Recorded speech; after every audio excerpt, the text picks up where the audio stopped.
Roberts, you have the Thank you, Chair. Mr Hadgkiss, I admire your patience and your tolerance. Thank you, Senator. And like you, I'm a servant to the people as well. So are you able to convey, firstly, the number of matters found in your favour in the building industry relative to other industries? Perhaps some kind of multiple. In terms of...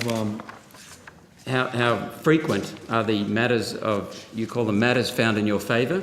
How frequent are they compared with other industries?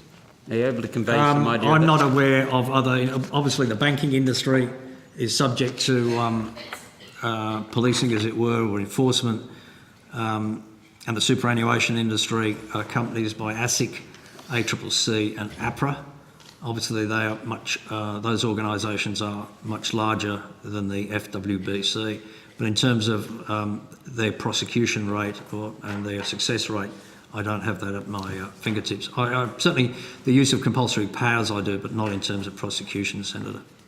Okay, this probably is a moot point then, but I'll ask it nonetheless. Statistics are open to interpretation, whether or not there are sham convictions or not. Are you able to convey the severity of matters found in your favour relative to other industries? Well, certainly our penalties are considerably lower than like bodies, ACCC and ASIC and APRA. Our penalties are only $10,000 for an individual and $54,000 for a corporation, whereas I understand in the case of ASIC you're talking about hundreds of thousands of dollars at stake. So the penalties are a matter of cost of business, doing business? That's what the judiciary is saying, yes, Senator. Is there any trend in performance on the matters found in your favour compared with other industries? Is lawlessness and intimidation and coercion increasing, decreasing relative to other industries? Even since the annual report, Senator,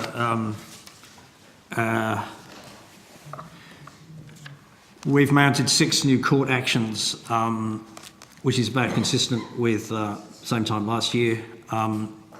Again, they're all against the CFMEU. Nearly $470,000 in penalties have been awarded. Again, 86% of that is against the CFMEU. We've had 7 court actions determined since 1 July, again, all in our favour. As we speak, we've got 48 active investigations, and I regret to say nearly half involve coercion. And we have 2 major contractors facing a potential sanction by the Minister for breaches of the code. And again, employers, our actions taken against employers are increasing. We have 7 major companies subject to our prosecution. Is that indicative of the industry and the culture within the industry? It's an increasing trend, Senator, as is the sophistication and complexity of the unlawful behaviour that we confront. Are you able to comment or to confirm the figure that I've read that the CFMEU's control over the building industry has raised costs by an estimated 30% or more, and that taxpayers, the people we serve, foot the bill on government projects, customers generally foot the bill across Australia, and workers pay the bill in terms of safety? Yes, I'm aware of that, Senator. It would seem to me that there is something unique about the construction industry in that major projects have a deadline. Other industries continue. For example, coal mining, just continue until the mine is exhausted. But the deadlines faced by major building projects in the building industry make it much more vulnerable to blackmail. Yes. You are correct, Senator, in that major companies face what is called liquidated damages. And I am aware that in a major project, should a project be delayed for one reason or another, for example, unlawful industrial action, the damages are quite punitive. You could be talking about $180,000 a day. And in fact, in the recent Carrara, the Commonwealth Games site, I can give you some... In my state. I can give you some evidence that was placed before the court recently. If you just bear with me, Senator. 29. a witness gave evidence as follows in terms of how much it was costing. The work stoppages took the form of twice daily, 2-hour-long union meetings and an affidavit lodged with the federal court by the construction manager for that particular building. And we're talking about the project is a $126 million project. He said that the project had suffered non-recoverable staff-related costs of over $243,000 due to the industrial action. He said that the site office, amenity and subcontractor facilities was losing $2,500 a day with total non-recoverable cost of $45,000. And I quote from his affidavit, "I estimate that delays caused to the project program are likely to result in total liquidated damages of $420,000, he said. Thank you. Another thing that seems to be unique in the building industry is that it has choke points, specific operations that require cooperation to go through. For example, the pouring of concrete. Yes. So if someone controls those operations, they can control a project, they can control an industry. Yes, concrete pours are invariably the trigger point, as you say.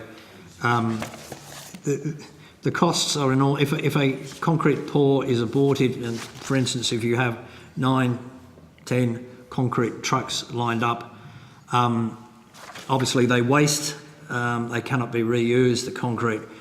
Worse still, if a concrete pour gets underway and there is a stoppage, the costs are even greater. The trucks have to go away, the concrete could be spoiled, 9 new trucks of concrete have to be ordered, which adds to the cost, and worse still, the concrete that was poured has to be jackhammered up a considerable cost and disposed of, because it was caught or most vulnerable at that stage of pouring. So any entity that controls those operations can control the industry? It could certainly control that site, that's for sure, yeah. And overall, in the scheme of things, yes, control the industry, Senator. So there are enormous opportunities to leverage power over the industry?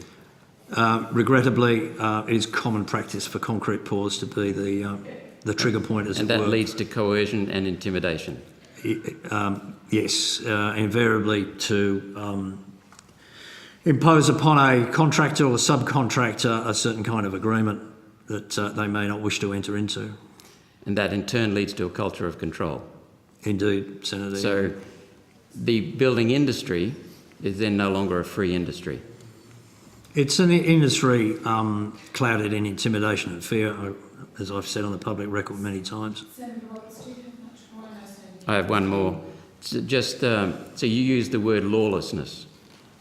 Yes, it's, yeah. And not just me, Senator, it's Royal Commissioners Heydon, Cole, Giles, Winnicky, a number of Royal Commissioners over the years have described in fairly horrific terms the state of unlawfulness that plagues the industry. Yes, I read the confidential chapters or sections of the interim report and the final report of the Heydon Commission. So, and also, not part of the final. I didn't know we had questions to senators. Alrighty. by signing a confidentiality agreement. Well, it's never been offered to anyone else on this side. That seems extraordinary. Does it? Thank you, Senator Roberts. That's it.